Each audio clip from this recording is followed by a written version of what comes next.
Hey everyone, and welcome back to the channel. So today we get to take a look at the 2025 Cadillac Escalade. This is the Sport Platinum. It's finished off in Galactic Gray Metallic. The MSRP is just over $124,000. We have a lot to go over for the refreshed design for this Escalade, and we will start up front where this has the 6.2 liter V8. This is paired to the 10-speed automatic transmission, and this pumps out 420 horsepower, 460 pound-feet of torque. It's sent through that all-wheel drive system, propelling this nearly 6,000-pound SUV from 0 to 60 in just over 6 seconds. And as far as fuel economy goes, you're looking at 14 in the city and 18 out on the highway. Now for this model, there's a forward-facing camera. The entire grille is finished off in gloss black.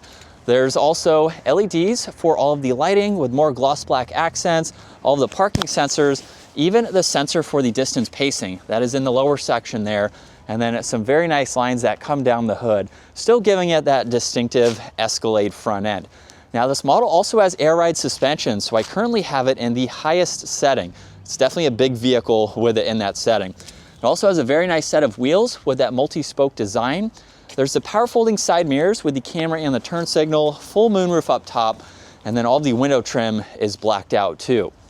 Now this Escalade also has the power folding side steps and a really neat feature. This has the ambient lighting, but if you just barely pull on the door, it will actually open up the rest of the way for you, which is really cool. And if you don't close it all the way, it has soft closing doors. And then there's a line that goes from front to rear just above the door handles. Now in back, there's the body colored spoiler with the brake light and the wiper blade, backup camera, all the parking sensors, the dual exhaust. This can even tow right around 8,000 pounds. And there's the very large LED housings. Now this does have remote start, so you can push on this button twice and start it up. You can also hold that button to shut it off too. And you have two controls here for the glass and the lift gate. So just push this hidden button on the right side, and this will pop open the glass. So if you have some smaller items, you can quickly gain access to them. Push on the Cadillac emblem itself, and that will open up the entire power liftgate. Now this is a 3-row SUV, so with the 3rd row up, you have plenty of space. A little bit of storage down below, not really much, but you have a lot here. The 3rd row is also automatic. Take a look at how quickly that happens. You do have controls for the 2nd row, however they are manual, so you will have to put them back up. But it's nice that this is seconds, very, very quick to be able to do that. And then up top, you just have one button to close that lift gate. Now, as we work our way to the interior,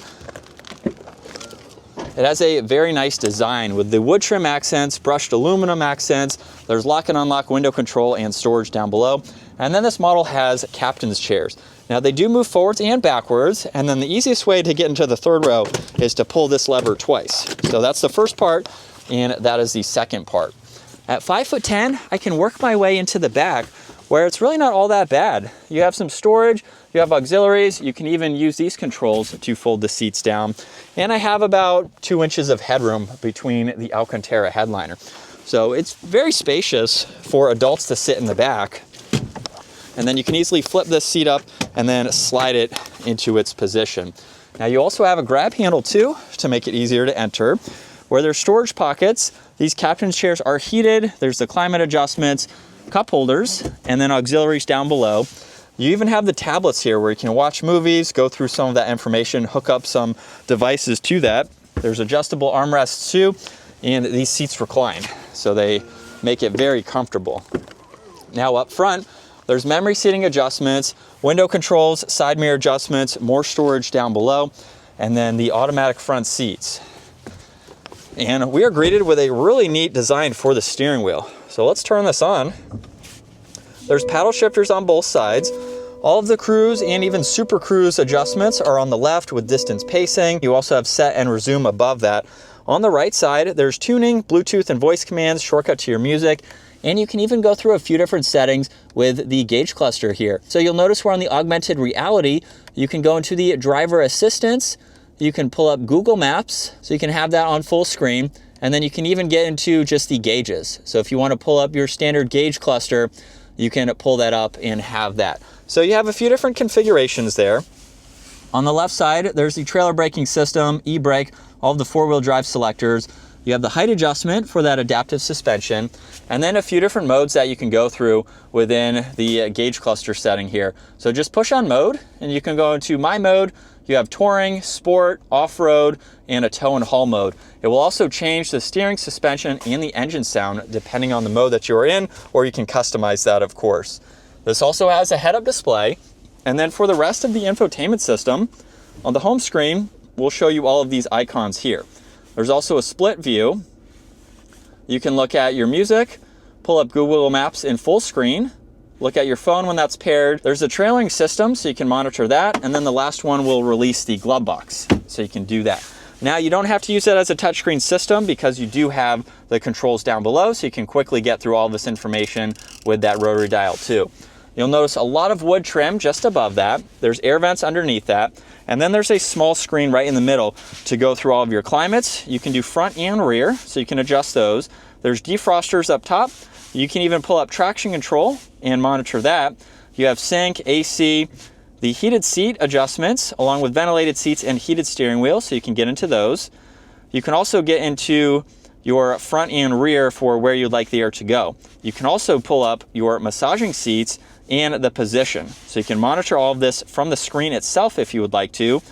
And then you also have shortcuts to your lighting. So you can pull that up. You can get into your doors and windows, head-up display, even the power side steps. And you can also pull up the camera system.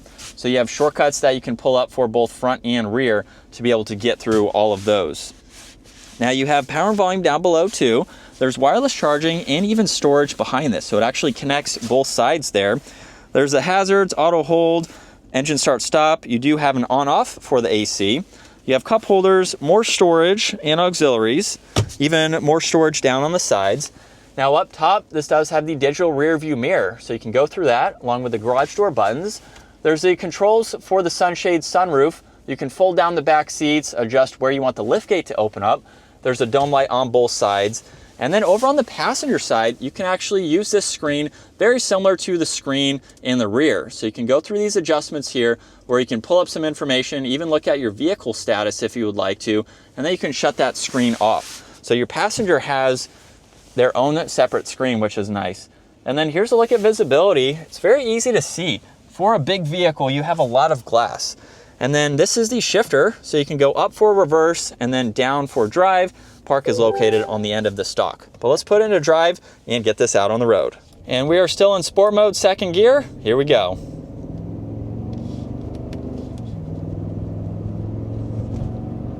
Under minor acceleration, and we're up to speed. Definitely sounds good. But here's the view from the new Cadillac with this massive screen. And you sit high up in this, as you would expect for a large vehicle. You also have the ability to raise it even higher if you choose to take this off the pavement or go down a gravel road or something where you just need a little bit more ground clearance. You can raise it. So that adaptive suspension is going to be beneficial for that. It's also beneficial for daily driving, where this is pretty much going to see most of its time on the road, giving you a smooth ride. It just adds to that luxury feel, absorbing all of these bumps very nicely.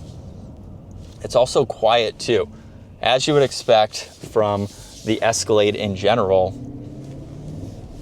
The materials are all very nice with the wood, the leather. As you've seen, it's a well spec'd out model. I believe there's only the V model above this. So we are in essentially a fully loaded Escalade minus that supercharged V8, which I believe is in the Escalade V. It handles really well too for its size. You know, we're just doing normal turns and normal speed here, but it seems to carry its weight well for normal day-to-day driving.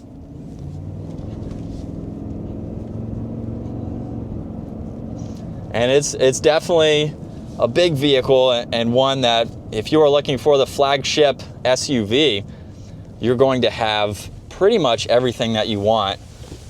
And of course, you can go with lower trim levels just depending on your budget. But that is going to wrap it up for the 2025 Cadillac Escalade. Once again, huge shout out to Randy Marion Cadillac for providing this for me today. Take a look at their website, give this video a huge thumbs up if you enjoyed it. and consider smashing that subscribe button so you can stay up to date with our daily uploads. I will see you all in the next video.